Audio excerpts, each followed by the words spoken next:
Well, we'll have an Al-Anon meeting anyway, regardless of who runs it. Somebody will run it. We have plenty of Al-Anons that are capable of doing that. But Olga seemed to be so excited about wanting to do that, why we just gave her a shot at it. So now she's out of it. But Jim will be here, won't he? So far as I know. Well, her husband, Jim, is supposed to speak in Saturday morning, so I'm sure he will come here, even if he leaves his patients on the operating table, he'll come. He's very faithful. And if anybody is going to get sick, wait till he comes. Well, that's about all of that I have to talk about, except one thing. It's been a custom here that after our retreat is over with, on Sunday afternoon after lunch, some people wish to stay and have a prayer and praise session. This is not part of the retreat, but I'll tell you one thing, there's always about 50 or 60 people take part in it. So perhaps it is part of it, but it is not scheduled as such. We're here to have an AA retreat, and we're not imposing anything on anyone. We're here to learn about AA and to improve ourselves in our understanding and our use of this program. That's what we're here for. However, there are people who come to these retreats who have real dire needs for help in sickness and in other ways and in other problems they're having in their life, that they find that a group around them of people who feel as they do, people of their own kind, have prayer for them. It's very helpful, so I just wanted you to know about that. So that's not on the program, but it's going to be done as usual. All right. Now, I am Clarence Snyder. I don't know if you heard that before. And what I'm going to talk about, I don't know. I just talk about what the good Lord tells me to talk about. But I think I'd like to talk about some things. I was talking in the car on the way over here today. Some of the beginnings of AA. We have a speaker tomorrow night who also had his beginning in the Oxford movement, where I had my beginning. He came in a little later than that, but you'll find he's a very interesting talker, and he has plenty to say, and he's not very squeamish about saying it. And when you meet Ed Andy tomorrow night, I know you'll enjoy him. But he's been in for going on to 43 years of sobriety. So I want to tell you something about how I got here and how this AA formed. There was an evolution here. This was not always AA. It amazes me sometimes, and I meet a lot of people around different groups, and they just take this AA situation for granted. They think it has always been here, and something came down from the clouds and dropped, and here we have it. But don't believe it. There was an awful lot of things going on in the beginning of our fellowship, and I was born in the Oxford movement. There was no such thing as AA then. And the Oxford movement was a Protestant evangelical movement. And it was a movement which was designed for sinners. In fact, I have some of their books at home, and one of the books is entitled For Sinners Only. And sinners were to be attracted to this Oxford movement. There was a preacher, a little old minister out of Pennsylvania, Frank Buckman, wandered over to England and he met some college students at Oxford College, and he got some of those fellas hepped up on a good way of living through surrendering their lives to Jesus Christ. And going on from there. And then this thing grew and it became a worldwide movement. And you would find Oxford group meetings all over the world, even in Oriental countries. And they had a different way of obtaining people. Of course, everybody's a sinner. We're born that way. We can't help that. We're made that way. And some are worse than others. And the Oxford group was dealing with sinners. And along came the rummies. And we were the prize examples. We were the great unwashed. And we were a great challenge. And there were not very many of them around when I arrived. Very few. There are probably 12 or 14 of them down in Akron going to the Oxford group. And there were a few of them in New York City who were not doing so well, because New York is always smarter than everybody else. And they were very sophisticated, and they didn't like the idea of this God business. And the core of their people up there were either agnostic or atheistic in their leanings. And they did not like to throw this God around too carelessly. And we had quite a time. Now, I came from the Midwest where we were ignorant. And we believed in this God thing, and we're not afraid to talk about God. And but in New York, they seemed to think that if anyone mentioned God, everybody would be scratching and screaming and to get out of the meeting, scare them away. But we did not, I never saw that happen in any meetings I attended over there in Ohio. So there was quite a to-do between the two factions, and there's always been these two factions in AA, whether you like to admit that or not, or look at it, it's true. In the Midwest, that was a Bible belt. They used to call us the Bible punchers. And they used to laugh at us and think we were really off. But the odd part of it, we were having a great success. Our people were coming in droves and staying sober and their lives were getting changed. And I can still remember after our first unity in AA in Cleveland, you know, unity to me is a riot. They talk about unity. There's nobody starts a group. No, just because we need a group. Somebody gets mad at somebody. And they wind up splitting into one or two groups, or three groups or something. So I call that unity. If we had the kind of unity that they advertise around in some of the publications that people read, we wouldn't have much of an AA. We would have 2 or 3 people running the whole show and the rest of them out getting drunk. So it's a whole lot different. I think this is a fellowship of people who want to get into a better life, and we want to be redeemed from sin. Because if you look at our program, it was taken from the Oxford movement. There were 6 steps in the Oxford movement, and all we did when that book was written, we took those 6 steps and made 12 out of them, figuring, of course, that if alcoholics could screw up 6 steps, they could screw up 12 much easier, which they do.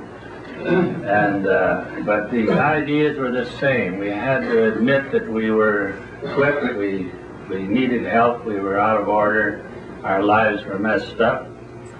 And then we had to admit that we were helpless as far as changing it.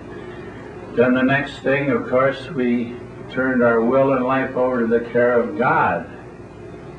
Since we had unmanageable lives, we had to hire a manager. So that's how we hired a manager in step 3. And this is all Oxford group stuff. They did the same thing. I remember when Doc Smith had me in the hospital. You'll read a lot about that in that book that a lot of you folks were fortunate in getting.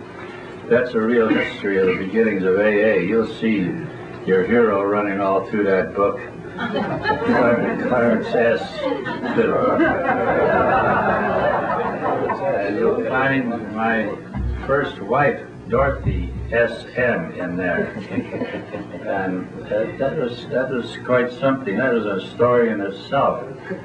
Dorothy had thrown me out of the house. Her family, she came from a very clannish family, and they were always together. They invented togetherness. And they were always together in my house. And they used to have conferences in my house. But I was never invited to the conferences because I was always the subject under discussion. And the discussions usually went down the line as to whether they were going to throw me out again out of my own home or let me back in again. And they finally gave me one last chance to stay with that august body. I had been between jobs for several years. I was not producing much, although I had had good positions before.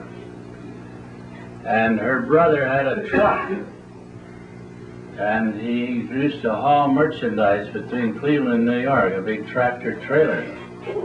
So this bunch of Earth people, they're all civilians, they decided that they had a bright idea. They could get me to kill two birds with one stone. I should go to work for my brother-in-law, learn to drive this truck and be his helper. It would give me an income, and he also could ride herd on me, see if I don't get drunk. Now that's good thinking. See, most people think, alcoholics don't. That's one of the big differences between Earth people and alcoholics. Alcoholics don't think. The guys, anytime you see those think signs hanging up in an AA group, you gotta tear them down. It's an insult. Alcoholics do not think, they emote. We never do anything until we feel a certain way. All the thinking in the world will not change it. We don't think, we do things, or things will happen, believe me. They won't be as a result of thinking things through. There's always action of one kind. Well, you see, those poor civilians didn't know that, but they thought they had a great idea. So they put me on that truck, and I had never lasted on with the old boy. I got away from him in Albany, New York. I don't have to tell you what happened, but it was a sleeper cab. I was asleep in the back up there behind the driver, and he slept on the seat when any sleeping was to be done. Well, I got away from him. He finally got tired out, and he had to sleep. Pulled the rig over to the curb and said he's going to sleep for a couple hours. Boy, oh boy, me being an everyday drinker, and I hadn't had a drink for 2 days. This was my record. And I was dying, scared to death. And up in that thing, watching that 20 tons of stuff following me through that little window. And I finally got away from him in Albany. I said, this is the capital of New York. I always wanted to see the Capitol buildings. Away I went. It's funny, you know, some of these crazy things you remember. So many things that I don't remember that happened to me when I was drinking. But I remember running down the street to the first watering hole I saw. And I went in there, and one look was enough for me. This place wasn't for me. It was too high class, because I only had $1 and some cents with me. So I beat it down a few blocks and got into a place that was more suitable to a man of my estate. A real joint. And something happened. You know, we have angels that watch over us. And so some fair angel watched over me that night. I met a man, I think he was a man, and I called him an angel. I think he was a fairy, but whatever. He started buying me drinks and pouring drinks in me as fast as I could drink them. Well, time I got back, I had to sneak out on this fella. I went into the men's room, locked the door and went out the window and headed back for the truck. I suppose my fairy friend is still waiting for me. By the time I got back there, all those drinks had hit me at once, I expect, because in my efforts to get up in my nest, I stepped on that poor boy's face who was sleeping. And church was out. And he took me down to the waterfront in New York and threw me out and told me don't ever come back. I just tell you some of these things to show you how God works in our life and how what strange things happen. I only knew one family in the greater New York, and that was another sister of his. And she was also hostile. She was a member of the crew. But I figured Virginia owed me something. And she lived in Yonkers, and I knew where she lived because we went there on our honeymoon. As I say, they did everything together. So I knew where she lived. And she lived way up on a hill. But I got out there and I didn't go up that hill. I went down a hill and I got down in the Italian section. These were bootleg days. And all Italians have wine. They make it, some of them sold it, some of them drank it, and some of them shared it with their friends. And I went down and made friends. And by the time I got up to Virginia's house, I was very friendly. And I only remember a couple incidents. I'm drunk, I'm dirty, I smell bad, and she had two little girls, little babies, I don't know, 3 or 4 years old, just little kids. And I'm rolling around on the floor with these two little girls, and they're having a great old time with Uncle Clarence. But Virginia didn't think much of this. So she put me in her car and took me back down to New York and threw me out where her brother threw me out. I tell you that for this reason. I want to show you how God works. This program wasn't put together by a bunch of geniuses, but God's hand is in everything that happened here. I was on a bum in New York, and I was a little bit sharper, I think, than some of those goofballs down there. I never had to buy a meal in New York. I never paid a night's lodging. I never bought any clothes. And I always had a good place to sleep, clean. What happened, I went down there and these truckers would pull their outfits in there after they dropped their load. The union used to take the trailer and take it wherever it's supposed to go. These men parked their tractors down in this place, and a lot of them didn't want to sleep in their tractors, so they wanted to get a cheap hotel where they could get a bath, and they'd have a night or so on the town while they're waiting for a load to go back to wherever they came from. So they hired me as a watchman, if you please. And I sleep in a truck every night. And I'm in demand. I hadn't made a nickel in several years. And they're paying me 50 cents a night to sleep in these trucks. They just taken a truck with me in it. I had 2 jugs all the time. I drank derail. There's denatured alcohol mixed with water. The total cost of it, if you figure it right down, was 7 cents a pint. That's how much I paid for my booze. Now, for 50 cents a day, you can't drink that much. It's impossible. So I'm saving money. Success in New York. Well,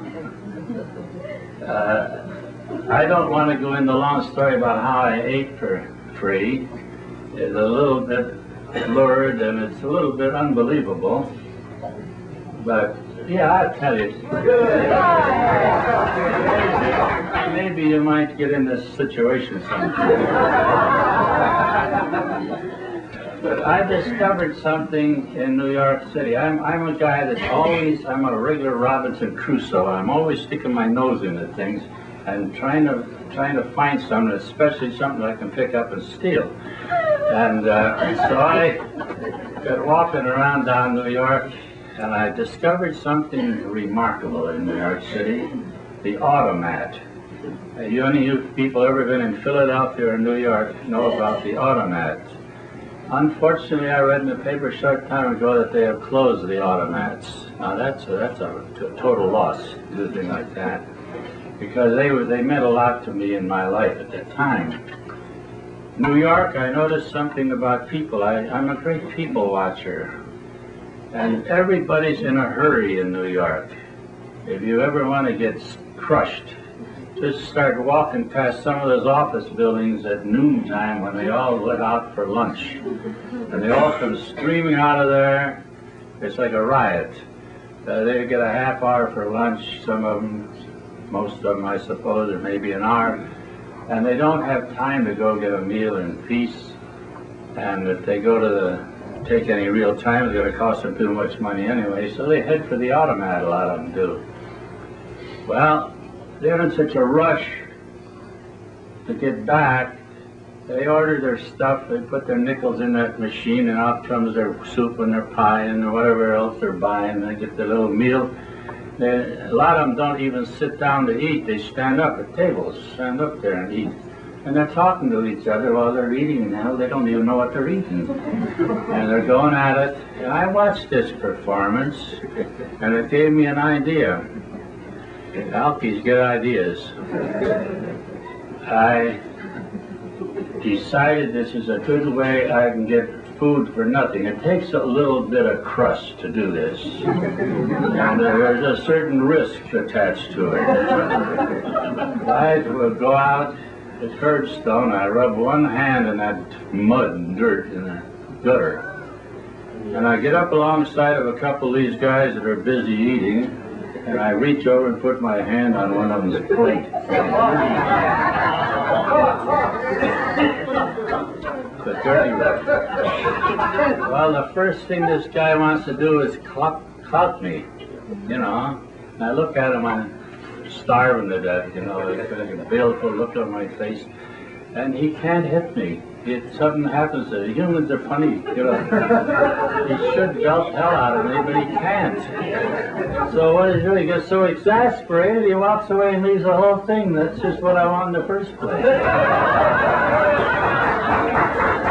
So I take that grub back to the truck with me. So I didn't have to eat every day. I wasn't much for eating anyway, but you have to eat so much to keep survive. So if ever you ever get in real, remember that. There's ways of getting things. You never have to be without.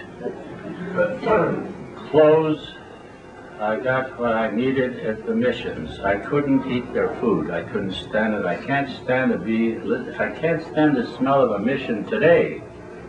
They got bug juice floating around every day. You go in there and they squirt everybody with bug juice. My God, that stuff just permeates everything in the place and all the food.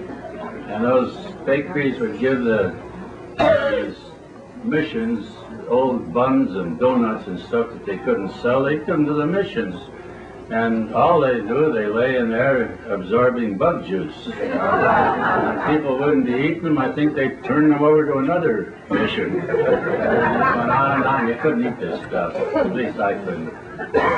So that wasn't my bit. But anyway, I didn't have to, I had my free lodging. I got clothes. When I needed clothes, you go to the mission and you sing. You gotta sing. You don't have to be much of a singer, but you sing. And you'll find some of the people go to the choir tomorrow, choir practice. They're in fact great singers, but they can sing and they'll pass. But you go to a mission and sing and they give you what you need. Shoes or pants or coat or whatever your needs are. So I never had to buy anything. I was living on Easy Street. So that, I tell you that for a reason. I was in New York City a long time. I don't know how long. But I know it had to be a good year because it was wintertime again when I left. I know one calendar went around, I know that. I had no reason for keeping track of time. And I wanted to go home. I wasn't welcome, but I wanted to go home. And one trucker took me to Erie, and another one brought me into the outskirts of Cleveland where I lived. Well, and here's what happened. After I'd been to Virginia's house rolling around on the floor with those two kids, now here's a miracle. A few days later, she had a doctor over, a family doctor and a family friend. And they got to talking about drinking. And she recited this instance of this drunken brother-in-law of hers, who used to be such a nice guy, her favorite brother-in-law, and what a no-good drunken bum he is now. And this doctor says, that's odd. He says, I have a brother-in-law who's a lush, and he met some strange cult down here at Calvary House in New York. And ever since he met this cult, he runs around New York trying to fix drunks. He don't have much luck with the drunks. They come in and smash up his furniture and stuff like that, but it keeps him sober. And he said there's a doctor, Robert Smith, in Akron, Ohio, who is also a lush, and he belongs to that strange cult down in Akron. He said, if your brother-in-law ever gets back to Cleveland, maybe you can go down and see this Dr. Smith, and this Dr. Smith can fix him. We used to call it fixing. So, of course, I don't know this is going on. That doctor who Virginia's talking to is Dr. Leonard Strong, who happens to be Bill Wilson's brother-in-law. Bill Wilson was going to the Oxford group at Calvary House in New York. Doc Smith was going to the Oxford group in Akron, Ohio. Okay? There, I'm getting indirectly in contact with the two people who are credited with starting this whole ball of wax, and I know nothing about it. And I'm 600 miles away from home. I don't know either one or never heard of either one of these birds. Now you tell me what that is. If that isn't God's hand working, I'd like to know what it is. Okay? So eventually I got home. One trucker took me far away. I finally got to my house out in Lyndhurst, Ohio. And this is in the snow. Oh boy, there's a snow belt out there. And I got up on my front porch, and the screen doors were still up. Dorothy didn't have anyone take the screens down. And I pounded on the door. She came to the door, but she did not unhook that screen door. And I tried all my wiles and salesmanship trying to get her to open that door so I could get in the house, but she was adamant. No soap. I wasn't about to get in that house. I pointed out about those screens. Told her people don't leave screens up all winter. She needs a man around the house to do these jobs. She allowed us how she needed a man around the house. She didn't need one that badly. So I didn't get in, but Virginia had written her about this Dr. Smith in Akron. And Dorothy, talking to me through the screen, she asked me if I'd like to go down and meet this doctor who fixes drunks. Well, I got nothing to lose. I can transact my business in Akron as well as I can in Cleveland or any place else. So she took me down, put me in a car and took me down to the bus depot, gave me Doc Smith's name and address, and bought me a one-way ticket to Akron and got rid of me. And that's how I met my sponsor. Eventually, Doc put me in Akron City Hospital, where I met the first members who were in Akron, and there were not too many of them at that time. And I got a bunch of surprises. I didn't know what they were going to do to me. I was looking for some kind of an operation. And Doc Smith, when I first went down there to see him, he wasn't in his office. And I waited for a long time for him. It was warm in there. I walked back and forth, and every time I passed his door, I'd read his name on there. Dr. Robert Holbrook Smith, rectal surgeon. That's certainly a new approach to health.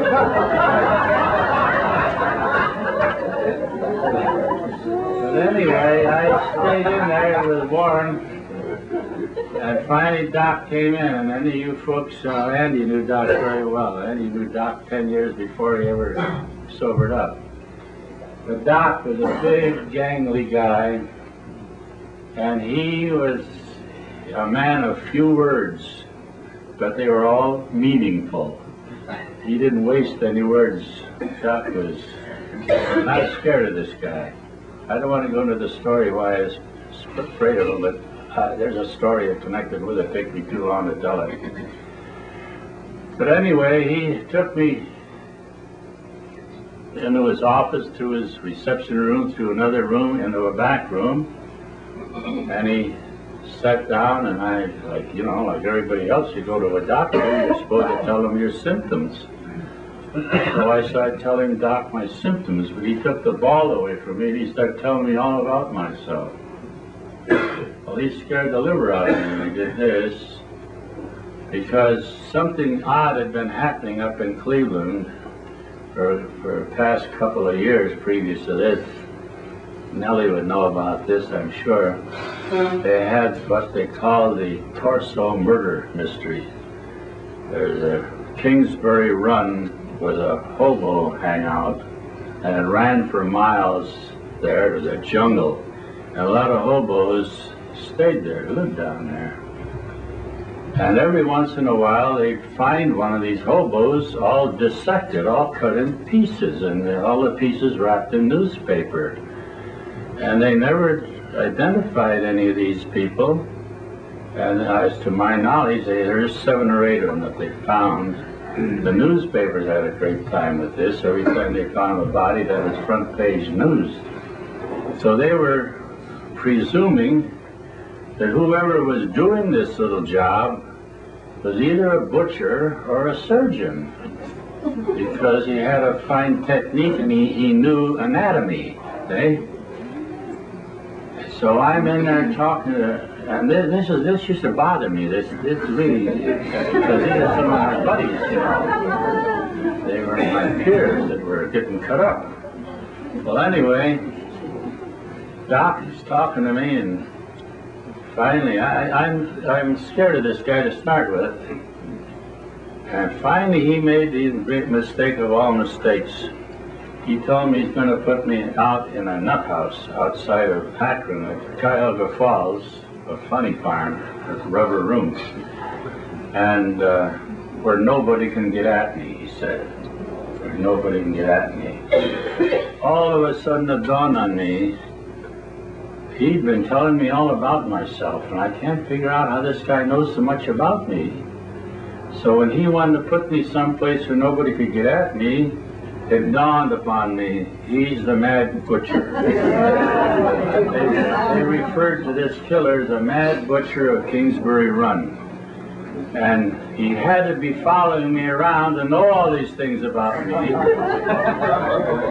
And as soon as, boy, I really fainted, with fright. As soon as he turned his head, bang, I was gone. I never waited for any elevators, and he was on the 6th floor of the 2nd or 9th elevator. And away I went. That's how I met my sponsor. But eventually, I went back on a dare. I had an argument with another drunk in a bottle gang. And this guy shamed me into going back. I don't know how many of you people have ever been in a bottle gang.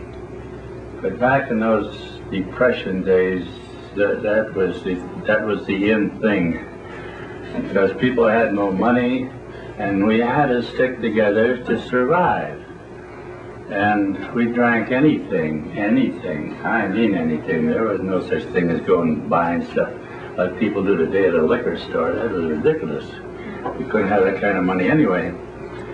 So we were sitting around, a bunch of us drunks one day. Some of them were down, some were up. And I made, you know, you like to start something among your peers. You like to initiate things. So I made this bland statement that I was going to quit drinking. And this flannel-mouthed Irishman, he was a tough guy. He was a head mogul in this bunch. He was a tough guy. He said, you'll never quit drinking. I said, I am going to quit. You'll never quit. You don't have guts enough to quit drinking. Now, he's drunk too, don't forget. He says, to quit drinking takes determination. He says, and to have determination, you have to have a chin. He says, look at you, you got a chin like Andy Gump, you're no damn good. He says, I am going to quit. I know a doctor in Akron can fix me. He says, nobody can fix you, you're no damn good. He says, I'll show you. He said, you show me. I don't know whose phone I used because we didn't have telephone service in our facilities there. But Doc told me I called him 6 or 8 times and arranged to meet him the next day at the city hospital. And that's what I did. I went down to that hospital, and that was on the 11th day of February, 1938, and I had never had a drink to this day.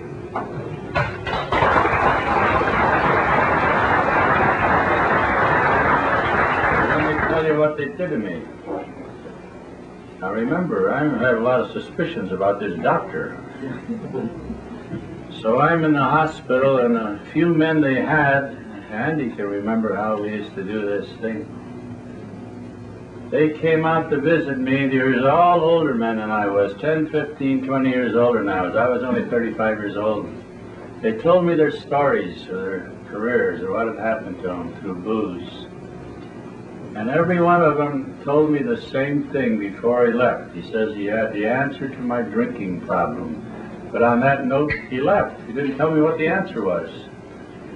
So I'm in there looking for an operation. And the hospital doc came in, and I'm scared to death of this man yet.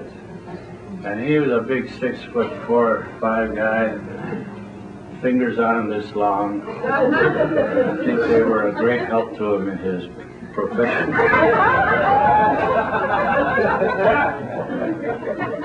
But he used to pound on me with his fingers, stick them in my chest. I hate anybody who does that. And he'd come in, and he'd always, every afternoon, come in, sit on the foot of my bed and look at me. And I was wondering what's coming next. So I'm there for my last day. So he says, well, you're going to leave here today, this evening. I says, well, he says, what do you think of all this by now?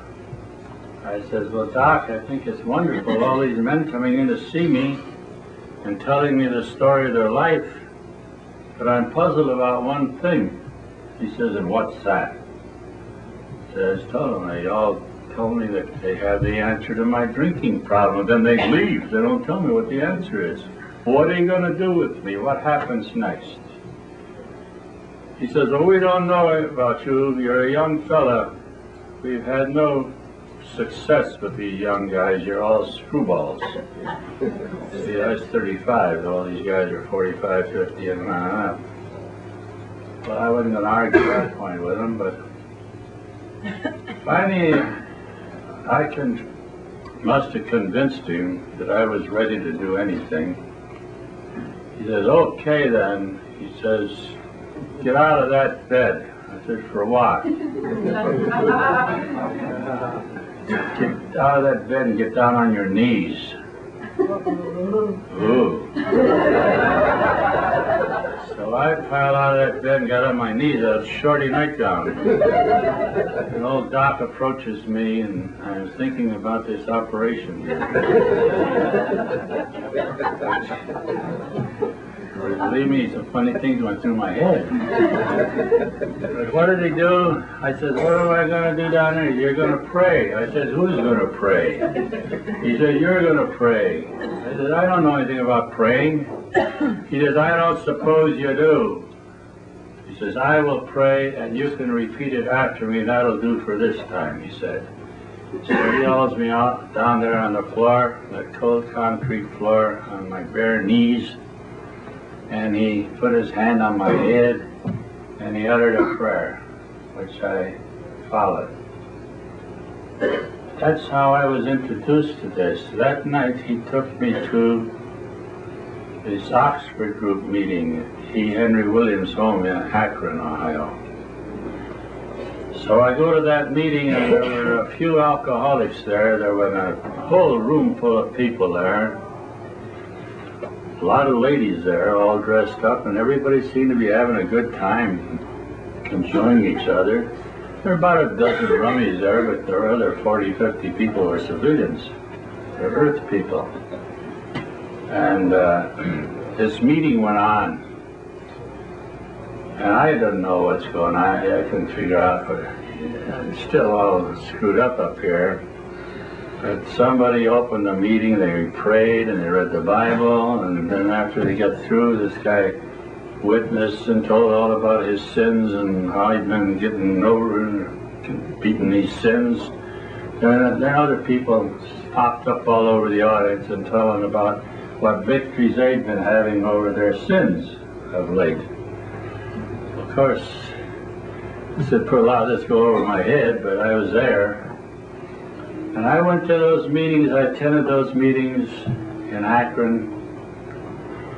He told me when I went home, he said, you go back to Cleveland and spend the rest of your life fixing rummies as an avocation. Tell me that. And one other thing he did, which startled me no little, I looked across that room among those ladies, and there is my wife, Dorothy, who had ordered me out of the house forever. And he apparently had talked to her and talked her into letting me come back for another shot at home. And she came down and she took me back home to Cleveland. And I stayed there with her, oh, better than a year, and she threw me out sober. Well, anyway, those things happen. And there's reasons for it. I don't blame her for it. She didn't know any better. She did what she thought was right. So I hold no ill will. Well, anyway, he told me to go out fixing drunks. Well, there was no shortage of drunks. This is Depression time, and the woods were full of them. A lot of men just homeless, wandering around. So what did I know about fixing drunks? I'd walk up to some drunk on the street and I'd say, hey, you ought to quit drinking, you ought to be like me. It's a great approach, try it sometime. After you get belted around a few times, you change your approach. But you know, I talked to hundreds and hundreds and hundreds of alcoholics, dipsomaniacs, dizzy people, crazy people, what drunks, what have you. For 7 months, I talked to hundreds of people about quitting drinking. I went and called on all the preachers, I went to the police, I went to the judges, I went to the social workers, telling them all if they had problems with drunks, send them to me, and I'd fix them. This went on for 7 months, till I finally sold my first baby. When I listen to some of this crap I hear in AA today, about this being a program of attraction, it makes me sick. I feel like throwing up. This is a sales job. The greatest sales job in the world. Attraction. Who wants to get attracted to a bunch of drunks anyway? The last thing anybody wants to get tangled up with. Well, anyway, I finally sold my first guy, and that's a story I could write a book about. And got him in a hospital. And something happened immediately, thank you. Now that's a kind of a, oh, I gotta take my pill. I must be running down.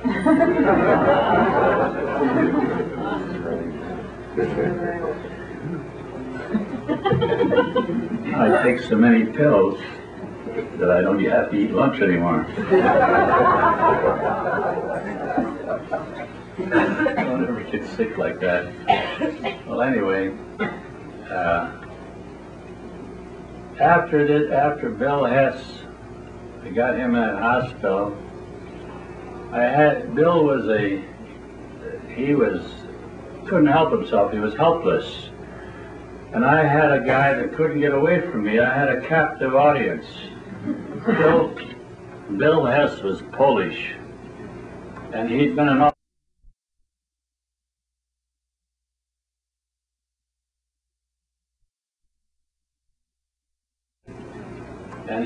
auditor for Sherwin Williams Paint Company for years, but been fired for being drunk all the time. And he hadn't seen his family in years, and they lived right in Cleveland. And Bill, I had never seen this before, nor I don't remember ever seeing it since. But this man was paralyzed drunk. And I mean paralyzed. He could not move a muscle. He could talk, he knew what I was saying, but he couldn't move. He was lying there on his back on the floor, and he was a big man. And I got down there next to Bill, and I asked him the usual question, how would you like to quit drinking? And he was all for it.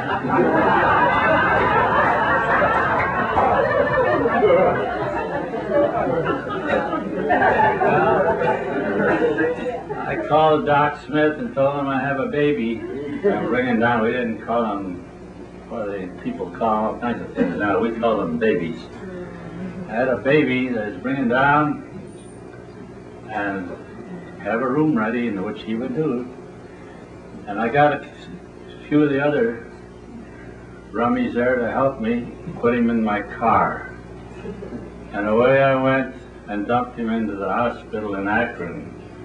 I tell you kids, I walked this high off the ground. I finally had succeeded. I never thought I'd ever be a real member of that bunch until I had sponsored someone, and I went at this thing with really put real energy and time into it, but no brains. But I finally sold my first baby, and he couldn't help himself. But something happened. Right after that, bing, bing, bing, bing, bing. Got a whole flock of guys, got about a dozen of them. Now, I mentioned a while ago that the Oxford movement, they all wound up in the Oxford group down there in Akron. I mentioned a while ago that this was a Protestant evangelical society. Well, Bill Hess was a Polish fellow and had been a Catholic, I'm sure not a very good one, but that's what he had allegiance to. And then we had an Irish invasion. Out of the first dozen men going to Akron, 7 of them had professed being Catholics. I took them down to these meetings, and they looked at each other, and they told me they can't go to these meetings because their church would not permit it. There's guys that hadn't been in church in 6 years, they told me all over their churches. That's the way the people are, so they can't go. Well, the only thing I can do is go down and talk to my sponsor about it.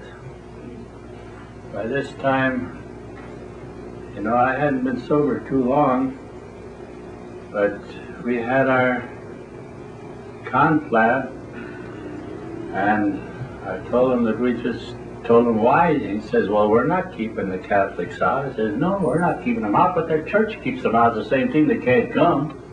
He says, well, that's their tough luck. No, that's not their tough luck, Doc. We don't need that. We have a book now.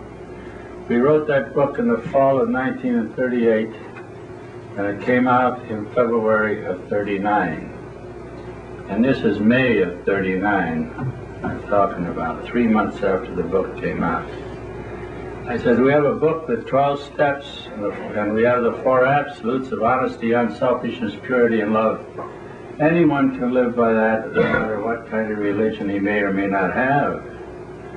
He says, well, you can't do that. I said, I can't do what? He said, you can't break this up. I said, I'm not trying to break anything up. I'm trying to open it up so everybody can get in. And boy, was there a riot. Next week I went down to Akron and made the announcement at the meeting that this is the last time the Cleveland contingent would be down here as a group. We were starting our own group in Cleveland, Ohio, and I made the mistake of giving them the address. 2345 Stillman Road, Cleveland Heights. Next Thursday night. I shouldn't have done that. Boy, we had a riot in Akron that night. Clarence, you can't do this. You got to come down and talk about it. Nothing to talk about. It's done. It was awful. Now, those are people that are so good to us, and we owe our birth to them, and here we're shutting them out. I'm shutting them out completely. I didn't mention that there's friction coming between the alcoholics and the civilians by this time anyway. So next Thursday night when we had our meeting in Cleveland, that whole bloody bunch came up from Akron and descended upon us and tried to break up our meeting. And one guy, old Bill Jones, he was going to whip me. And I'm sure this was all done in pure Christian love. However, we stood our ground, and that's how AA started. That was the first AA group in the world. In May of 1939, that was when we had to break from the Oxford group. We had a lot of trouble with the Oxford group for a while. We got hospitals set up, and I even invited them to use our hospital setups, and then they abused the privilege. They'd come in with an AA book sitting there on the side of a bed. They'd throw it underneath the bed, tell the guy not to read it, So of course we had to kick them out of our activity. And they tried an activity of their own. Eventually they had to join in with the AAs. That's how AA started. And it spread. We got all this publicity in Cleveland, in the Cleveland Plain Dealer, and in the Clevelander, the magazine. We got lots of publicity. And some preacher preached a sermon about me. He used my story. He was a poor old guy. He was a smart guy, but he knew nothing about he was a Unitarian minister, so figure out what he knew about Jesus and the rest of it. So, but he tried to fix me, but he was unsuccessful. If I tell you the things those guys did, they're really laughable. But he really tried. So when I was sober a year, I went back to see him. I thought I owed him something.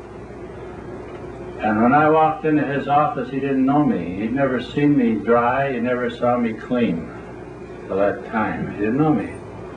And I'd taken on a little weight by then. And man, he lost his mind. There never was anything in history where alcoholics had been cured before. Never. Nothing. I have a book home about so thick on the history of alcoholism that was written in the early 1800s. And boy, the efforts that were tried with alcoholics, and none of them ever worked. And here's something that's working. And a lot of people got curious, and beating my door down. And our group we got all kinds of good publicity. And of course, the first thing that happened, people misunderstand anonymity, and this is nothing new. They still do, and they did then. There were some people in the original group. Now get this picture. These are these Irishmen that I had knocked my brains out chasing around for months, and finally got them in the group. I got that nut out of a nut house there, Albert Davis. He was a newspaper man. He wrote these articles in the Cleveland Plain Dealer. And those articles went people would clip them out and send them all over the country to his Uncle Slug out here in Nebraska or something. And I was running correspondence courses in AA at home, besides all of those inquiries that were coming in. Inquiries come into the plane order, they come into Dr. Lupton, and they all wound up in my lap. So every Monday morning I give every man a handful of these inquiries and tell him to go out and chase them down and see what he could do with them and report to me on Wednesday what he did, just like a sales manager. And they did it. They did it. They worked like beavers. And boy, that group just grew and grew and grew. And we were pretty rough about the way we handled people. Today it's altogether different. Anybody can walk in an AA group now. You couldn't do that in those days. Somebody had to bring you, and somebody had to sponsor you. So the sponsor was not, he was responsible for teaching you this program and seeing to it that you got started right. And he had a job on his hands. People don't do that anymore. One of the most ridiculous things I hear in AA meetings today, some new person will come in, let's say, go get yourself a sponsor. Can you imagine some dingbat coming in AA, picking out a sponsor for himself? You know who he's going to pick. He's going to pick another dingbat just like him. Anybody that's good, they got to put any pressure on him. So it's ridiculous. We had a system, the way we brought people in, and we allowed no outsiders. Wife and a husband, the family was welcome. They were all family groups. They were welcome. But we met in a lot of churches because they were cheap. Some of them didn't charge us anything, and they all had good facilities. They all had cups and saucers and stoves, and we'd do our coffee and have our little refreshments after. And the ministers and the pastors of these churches were not allowed to come to their meeting in their own church without the express invitation from the group. That's how rough we were on letting people stick their nose in our activity. That's why we had a lot of success. We didn't have a lot of these screwballs coming in here that don't have any business in AA screwing things up. We're screwed up bad enough to start with. We don't need any help. So that's how things went. I've had a lot, I could talk for hours on experiences in AA and interesting things and the way groups started that you never hear about. Now some of you folks are very fortunate tonight. You've got copies of that Dr. Bob and a good old timer. If you didn't get one, buy one. It tells you the story that has never been told about the formation of AA before. New York has chosen to keep a lot of those things out of people's knowledge. And I think the reason this book was written, now I'm only surmising, I was writing a book on the history of AA and they found out about it. And they thought, oh, this guy's going to really screw it up. So they hired a man to go out and write this book, and he came down and spent a week with us at our home. And he taped every conversation we had, and I gave him names of people all over the country whom the New York knew nothing about. And he went clear across the country and called on all these people and taped every conversation. He did a tremendous job in putting that book together. He worked for the New York office. And the poor fella, just before the book came out, he died. I remember when he left our home that day, Grace said to me, gee, that fella's color's awful bad. He was bad. He's gray. He doesn't look well. And by golly, it wasn't 6 months later, he was dead. But he did something. That book is the best thing that's ever come out of New York outside of the big book. And I recommend everyone reading and rereading that book and knowing what kind of a society you're in here. This notion of AA just happening, this is a lot of hogwash. There was a lot of blood, sweat, and tears, a lot of conniving, a lot of all kinds of stuff went on in those early days. A lot of stuff that wouldn't look good in print, believe me. And some of it's still going on. You ship a bunch of rubbies together, boy, and you can expect anything to happen. But we have a program And if people will accept this program, it's foolproof. You can't ever drink again if you accept and apply the AA program. It's impossible. I don't sponsor new people anymore. I don't have the time. But I have people, when I do find a new person, I usually turn him over to someone who I've talked to before and take them through the steps and let them work on them. They need that exercise. But what I get is this. I get people who have been around AA or in AA. Some have been dry, some of them haven't, over a period of years. And they hear about this nut down in Castleberry, Florida, who has some peculiar way of fixing drunks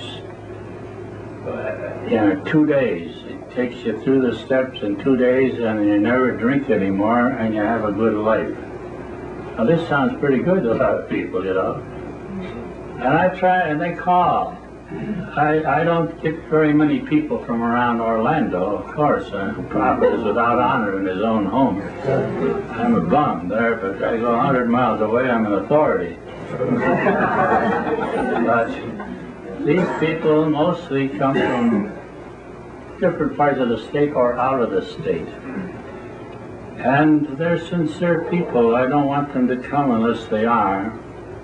And when they come, I have a qualification for them. And here's what I do with every one of those persons. First of all, I want to know that you are an alcoholic.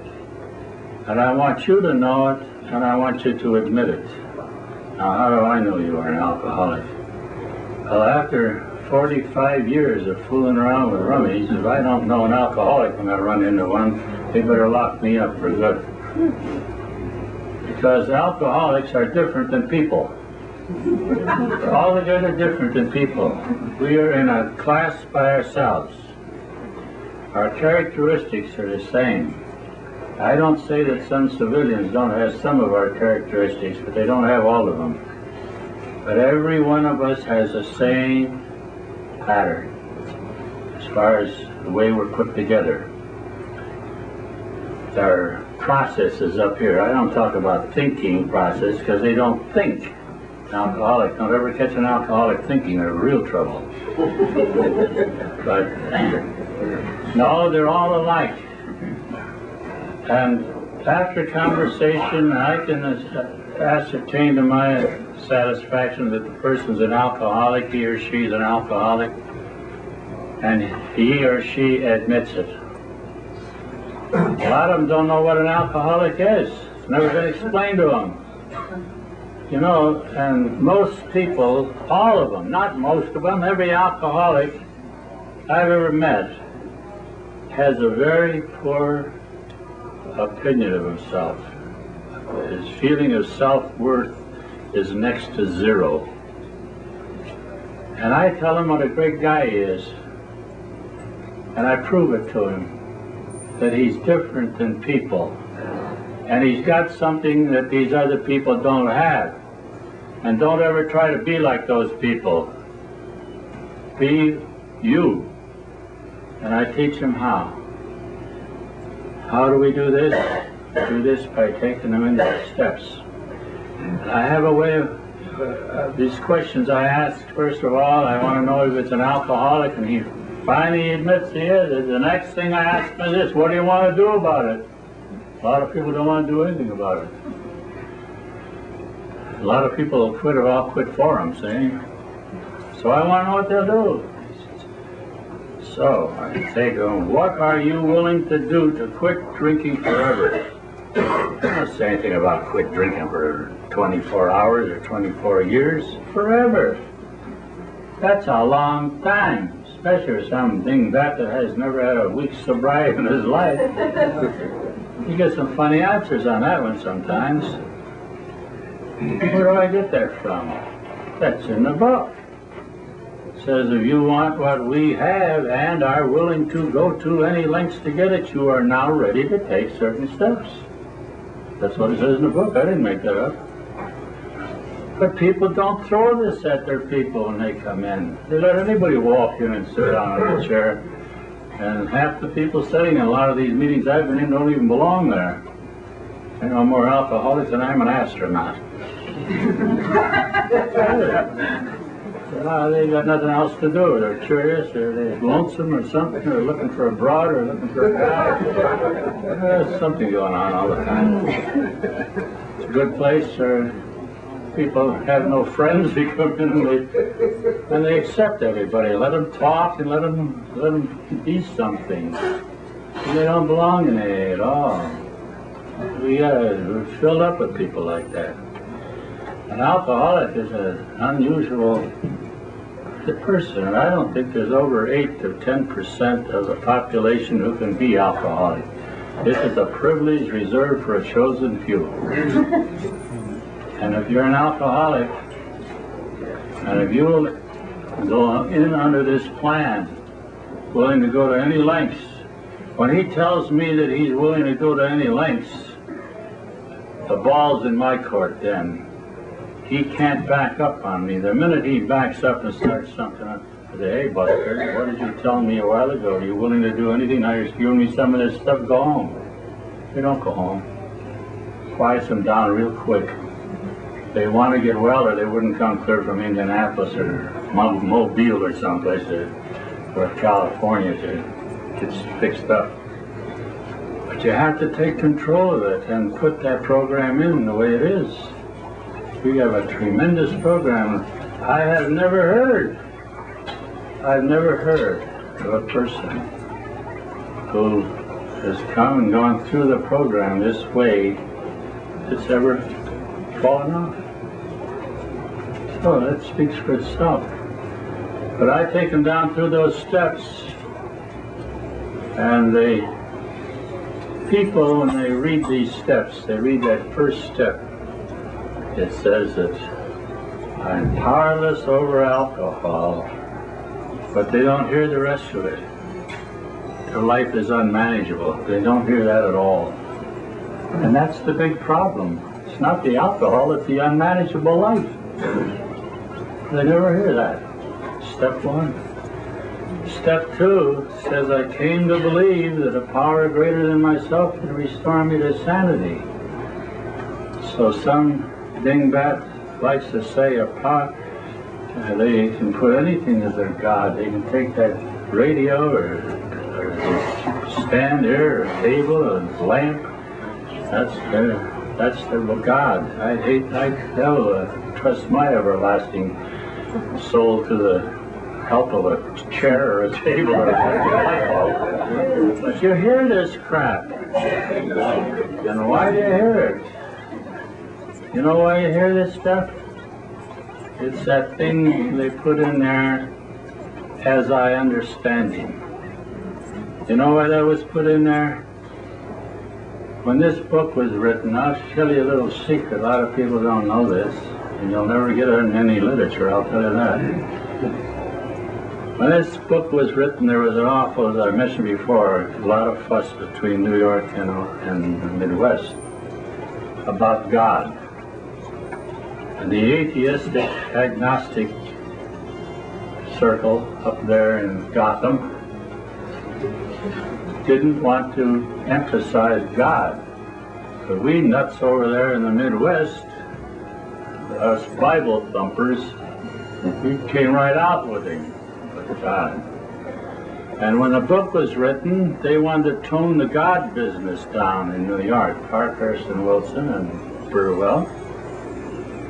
And so an awful argument ensued. Parkhurst, who was Wilson's buddy and partner, he did all the legwork on that book. You never hear about Hank somehow or other. There's one reference in that book to Henry P., but I wouldn't tell you who he is. Well, anyway, Hank did all the legwork on this thing. Those people wanted to cut out the God thing, and we were having a battle between Akron and New York on God. So Hank had found a printer, not a publisher, a printer, who promised to print our book for us in a slow season of his business. So he gave us a cutoff date. We should have that book in there. Well, this argument went on and on by mail between the two cities. And finally we saw that we had to do something or this book was never going to be printed. So we compromised and put God as I understand Him in italics to suit the agnostic atheistic circle. And that, a lot of people say that's a great thing. I think it's one of the worst things that ever happened. Amen. Because people don't get right down to the nitty-gritty of this and turn their will and life over to the care of God. When a man or a woman comes to our house, Grace and I do this. Both of us work. She does more of it than I do now. Well, she'll have to do a lot more than I do. I'm not capable now to do too much. But people come here, and when we get their commitment that they're willing to do anything, when that third step comes along, they take that third step on their knees, just like I did in the hospital. Bingo. And they get down to the sixth step, they're down there again. When they ask to have everything taken away. See, when I have a list of 20 questions that I ask people on step 4. And I mark them because they tell me they have these different refutalies. And they have to, they're impossible. They can't help themselves. Their life is unmanageable. So they hire this manager and they have to get the manager to take this stuff away from them. They can't get rid of all these nasty, stinking things. Everybody doesn't have 20 of these defects of character. Usually 10 or 12 they have. I've only met one man in my experience that had all 20. Well, I met 2. And I met one girl that had 19. She was a star. She came over from South Carolina. I didn't expect anything of her.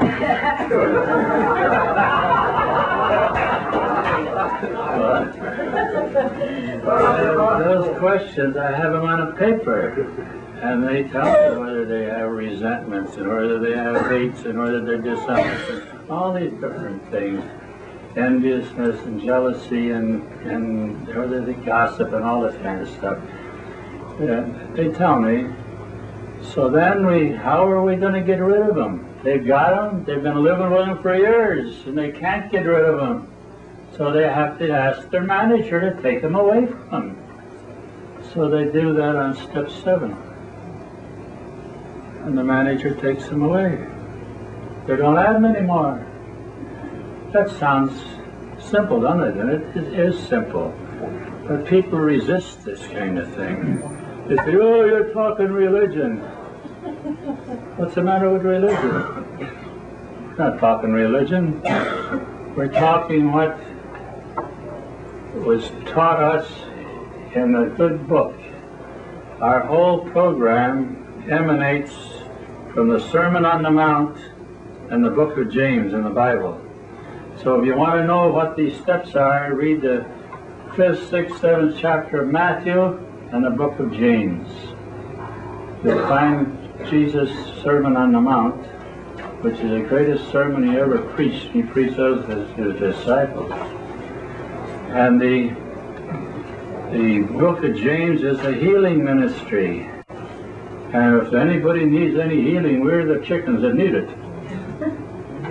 We need it. And it tells us the theme of that book is faith without works is dead.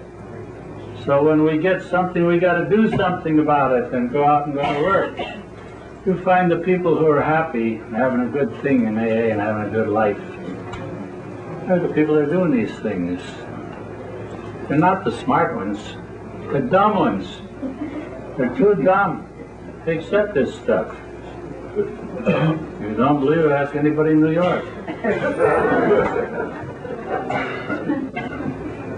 Be stupid. We outsmart ourselves a long time. We have a simple program. All we have to do is believe it and use it.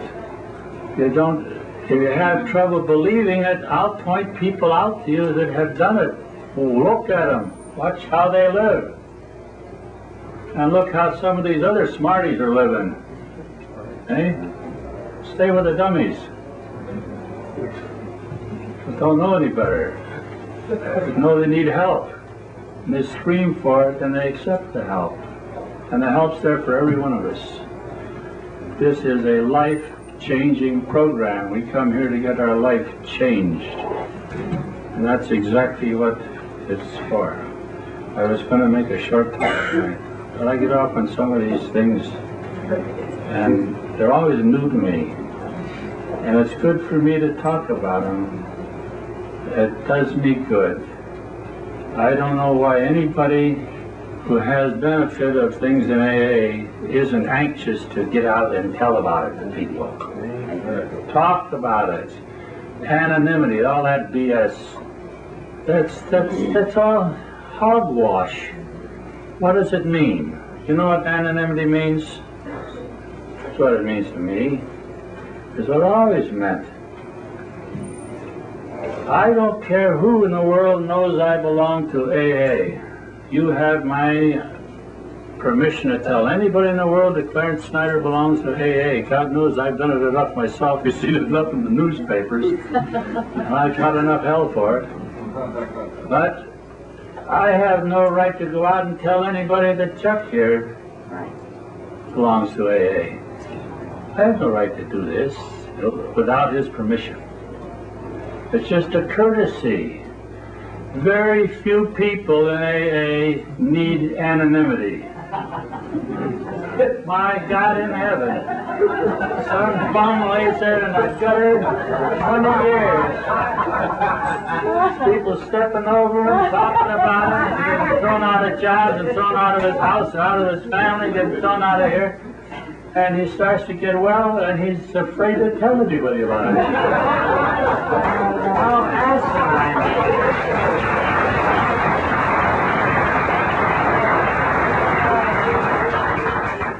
I want everybody to know I belong to AA. I'm proud of it. Everybody can't belong to this, boy. We're a select group. Don't forget it. Grace goes out and tells everybody she's a rummy. That's the first thing she tells people. She's nuts. You know what she did? I'll tell you a couple of things. You know, you like to get a chance. She can't backtalk me now. When we were going to get married, she was looking around for a wedding gown. She couldn't find anything around where she was, so she went down to Daytona. And she's in one of those fancy shoppies. When it's got an E on the end, look out, that's money. So she went in one of these places and she was talking to this gal about getting a gown, and she told her it was going to be her wedding gown. Oh, she said, oh, she's already told this gal she's an alcoholic. That's the first thing. I'm Grace, I'm an alcoholic.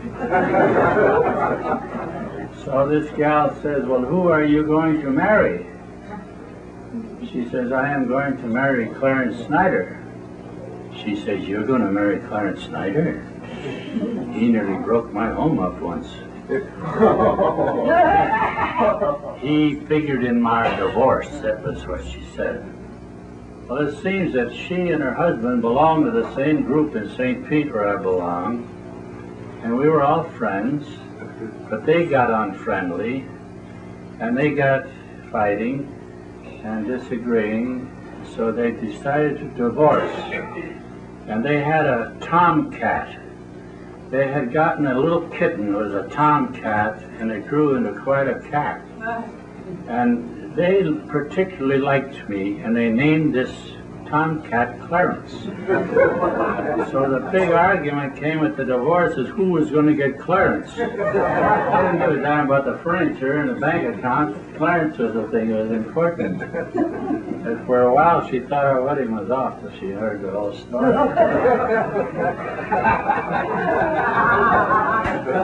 I was on a plane one time, coming in, and Grace would come in the back part of the plane somewhere, or she could stretch out on the seat and sleep. And I was snoozing on the seat where I was, and she usually tries to take up a couple of seats when she goes to sleep if it's available. And I'm dozing off there, and somebody's shaking me, and there's the stewardess comes up. She wakes me up. Says, "What's with you? Are we falling?" She said, "No, I just met your wife back there. And she told me that she's in AA. And she said, you are too." She says, "So am I. I just came in Atlanta 3 weeks ago." She tells everybody she's an AA. Anonymity. I don't know if it ever hurt anybody. It's impossible. You ought to be proud that you belong to this. Everybody can't. We are a select group, and we have a mission to do, and we have a mission that no one else can do. There's no one in the world that can fix rummies but you and I. Remember that. You and I are the only experts in fixing rummies. We can talk to anybody. I don't care if he's a head of a multi-million-dollar outfit, or if he's a guy that's peddling something on the street. We can talk to him and we can help him change his life, or her life. There's a lot of hers coming in now. And did I ever catch hell for that? I brought the first women in AA. Doc Smith and Bill Wilson were hooey on women. They want nothing to do with alcoholic women. They're afraid they would corrupt the men, I guess. And a lot of boy, they're coming in by the hundreds now.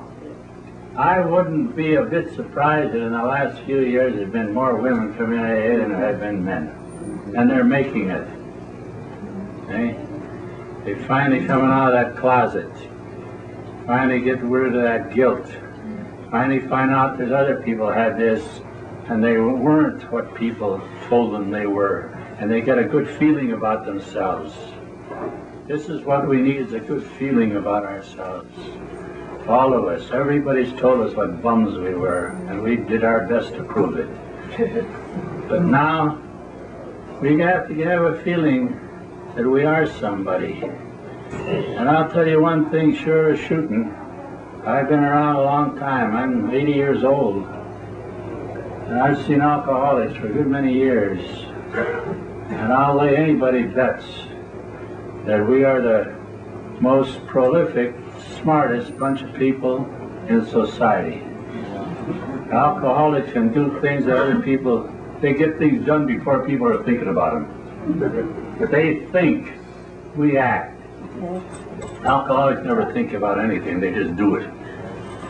I've often said that an alcoholic can operate on probably 20% of his efficiency upstairs here and beat the socks off of ordinary people that are operating on 80% of theirs. I've seen this in business, I've seen it among salesmen, among people in all walks of life. They're sharp. They get things done. If once you get this program into your heart and into yourself, you really believe it and are doing it, man, there's no end to what can happen to you. I can stand here, talk for hours about miracles that have happened in my life, and in Grace's life, and in the lives of people that we know. Miracles. I don't see, most people, they feel they're just down and they're whipped or beat. An alcoholic with this program can never be whipped. He can't ever be whipped. Never, never. If you're playing on this, if you're paying attention to your program. It's impossible. Well, I've talked long enough. Does anybody want to start an argument or ask me any questions? I'll be glad to do so. If you think I said something you don't understand, I'll be glad to try to explain it. But I speak pretty plain English. Maybe not the best, but I get along. And I'm having a good life. I've had a good life, and I had a good opportunity to think about that a few weeks ago when I had this heart attack. I never had anything happen to me as serious, really, and it came sudden. And I wound up in the hospital for a couple of weeks. I'm on more pills than Carter has, but I'm glad they're not the same kind.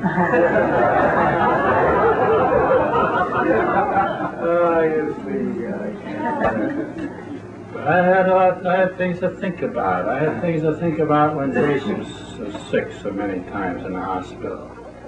And when you're in this program, you get an entirely different light on these different things. Get to thinking about things come in a different dimension to us when we're on this program, and it's the greatest thing in the world. And you and I, we all have this opportunity. All we have to do is jump into it. Get somebody to help us, teach us, and then we go out and do the teaching. It's great. Well, thanks for listening. And God bless all of you. You want to say something? Clarence, could you tell, I know it's, you're tired, but could you tell that prodigal son Rummy story out of the Bible for us one time? Please. Oh. Well, sometimes when I talk about rummies in the Bible. There are a lot of good rummy stories in the Bible. So the story he refers to are these two boys. They're Jewish boys, and the father has a farm. He has a lot of cattle and sheep and goats, no hogs. Big spread. And these two boys work for the dad, for the father, the older son and the younger son. Well, the older son, he does more than he's supposed to do. He is really elegant. He just overdoes it. So he's the Al-Anon kid. He does everything. Then the younger son, guess who? This young one, he always is bothering his dad, his father. He says, you know, when in those days when the father died, the property is divided between the boys. So this young son doesn't want to wait till some indeterminate time in the future when his father turns his toes up and dies. He's young and he wants his right now so he can go out and enjoy it. See? So he keeps bugging his father and bugging his father and bugging his father for his share of the loot. So finally the father can't take it any longer. He says, okay, take your share and be gone. So he gives him his share of the loot. And away goes this kid. So what does it say in the Bible? This kid, he went into a far country and he squandered his substance in riotous living. Did you ever hear anything like that? He blew the whole bundle. And he's broke and he's tapped out, and that isn't the worst. A famine sets in and he's way out in this strange country, miles and miles from home, and he can't get any work, and he can't get a job, he can't get anything to eat, and he's broke. Everything's gone. He's washed out, tapped out. So finally, what happened, some fella gave him a job on his farm. Now this didn't happen to be a Jewish farm, it was a Gentile farm. And they raised hogs. And they gave this kid a job nursing these hogs, feeding the hogs and taking care of the hogs, this Jewish kid. Well, and did he eat what the hogs ate? No, sir. It says in the Bible he ate of the husks of the hogs. He ate what the hogs wouldn't eat. That's what he got to eat. I'd say this kid just about hit his bottom, wouldn't you? Finally, he said something very important. He says, I starve. My father has much. His servants eat well. And then he said something very important. He says, I will arise and go to my father. That's what you and I had to do. Okay? And I will tell him I am unworthy, and I'll be as one of his servants. Okay? So he had to do what you and I had to do. He had to get off his duff and move. And he started back that long, treacherous trip home. Those hundreds of miles. Broke, sick, worn out. And he got back there, and did his father chew him out? No, it says in the Bible his father saw him coming afar off. And he ran to him, and he fell on his neck and kissed him. He says, my son who is dead is alive. Let us make merry. Let us have a party. Let's kill a calf. My son who is dead is alive. Put a ring on his finger, shoes on his feet, a cloak on his back. Hey, he's my son. Well, the kid said, I'm not worthy of this. He says, I am your father. You are my son. Remember that. You are the son. You are the daughter of your father. So, meantime, the Al-Anon kid, he's out there working away as usual. Good Al-Anon should. And so he hears all this noise up at the house, all this music going. Boy, they're dancing and singing and having a great old time up there, having a feast. And a servant came by. And he says to the servant, hey, what's all that racket up at the house I hear? He says, haven't you heard?